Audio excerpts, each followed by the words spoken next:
Kadir, בחיים אתה לא תהיה אבא Kadir.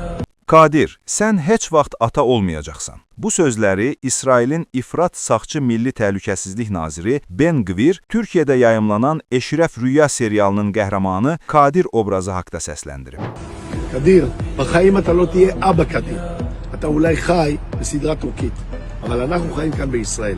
Bir neçə gün öncə İsraildə terrorizm ittihamı ilə həbs olunanların edam olunacağı barədə qərar qəbul olunub. Qərarın Fələstinli məhbuslarla bağlı qəbul edildiyi bildirilir. Türkiyənin Kanal D kanalında yayımlanan Eşrəf Rüya serialında Kadir obrazını canlandıran aktyor Görkəm Sevindik bu qərarla bağlı sosial mediada etiraz edib. Aktyor deyib ki, 12 min Fələstinli məhbusun edamı təsdiqlənib, bunlardan 4 mini uşaqdır. İnsanlıq bugün ayağa qalxmayacaqsa, nə vaxt qalxacaq? İnsan olduğumuzu bugün göstərməyəcəyiksə, nə vaxt göstərəcəyik? Bundan sonra Ben Gvir aktyora belə cavab verib. Kadir, sən heç vaxt həyatda ata olmayacaqsan. Biz İsraildə yaşayırıq, sən isə ancaq Türk serialında oynayırsan.